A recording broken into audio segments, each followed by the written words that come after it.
And welcome to the video on the White Tiger mask. This video is mostly for the owner to explain all the features and how to actually initialize the mask and utilize it. This is one of the most advanced masks that's ever come out of this shop, and probably is quite simple. The most advanced mask. It's short of buying something from, let's say, ILM or Weta. So let me go ahead and talk about all the things that this mask does and how they work and how to turn the mask on. This mask has stereo vision utilizing two micro CCD camera units in each eye. This is displayed to an internal display, which we'll be showing you shortly, to two micro LCD flat panels for each eye. So you actually have true stereo vision. Secondly, we have our IR illuminator. Since the IR filtration of the CCDs have been removed, the IR illuminator allows you to see night vision up to about 50 feet. We also have, in the roof of the mask, built a speaker system with an amplifier. This allows you to take sound effects such as a tiger growling or roaring and put it onto a thumb drive or iPod device and play those sound back at will, and it will actually come out of the mouth.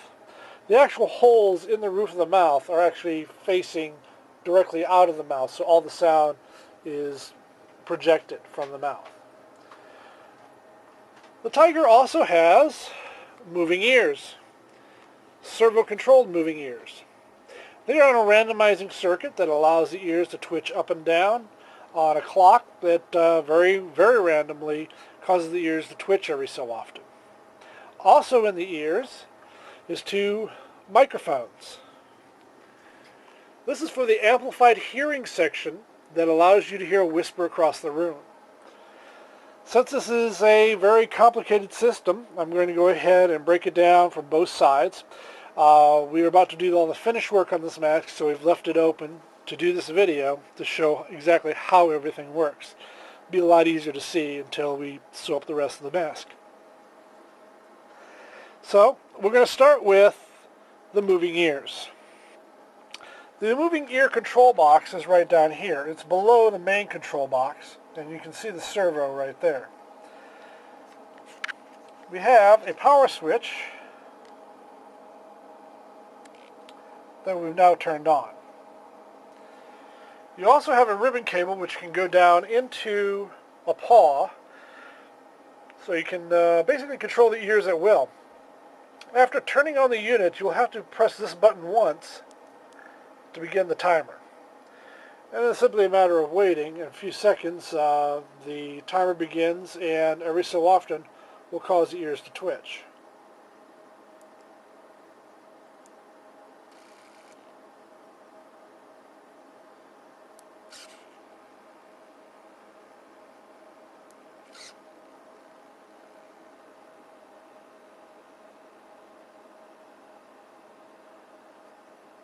Sometimes you have to be patient. There we go. So now the timer is running and the ears are twitching. The button on the bottom here will cause the ears to fold.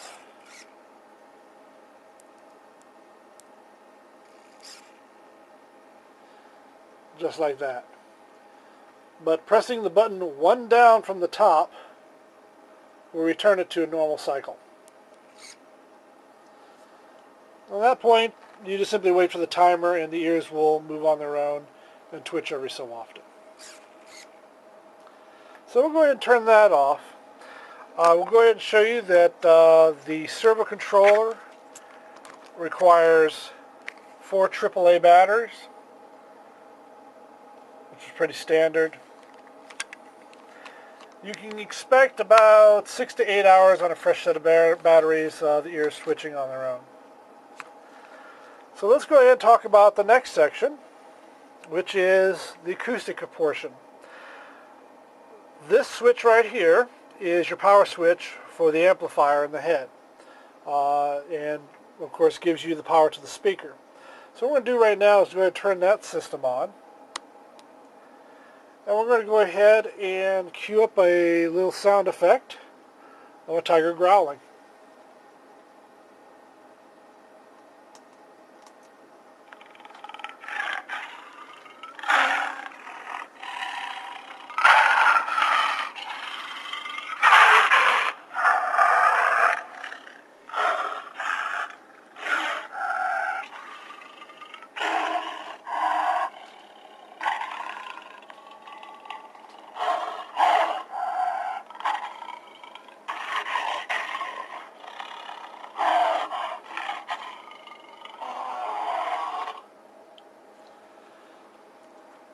Needless to say, if you have an iPod or some other little thumb drive MP3 player, you'll be able to scroll through sounds, and with a little bit of practice in front of a mirror, I'm quite sure you'll be able to pantomime the same sounds.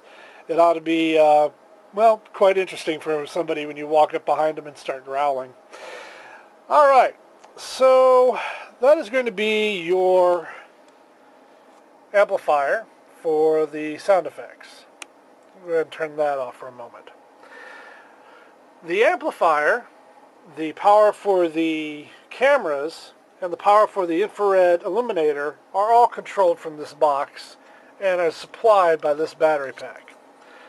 Now, at the time when you get this, you will have all brand new batteries, and it will be the same batteries.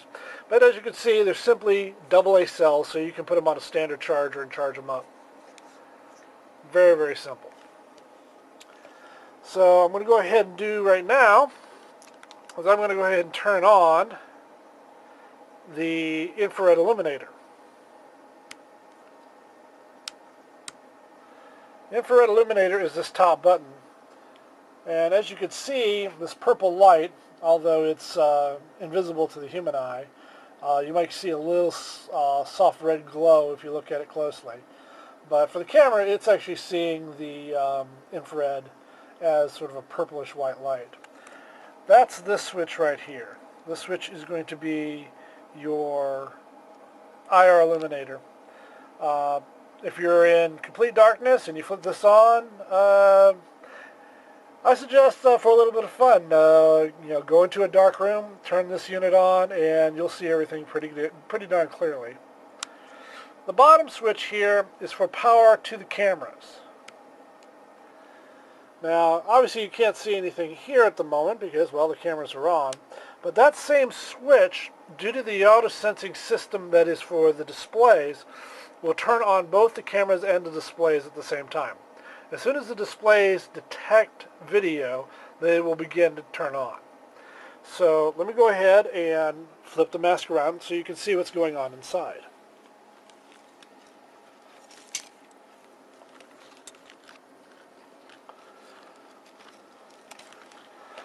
So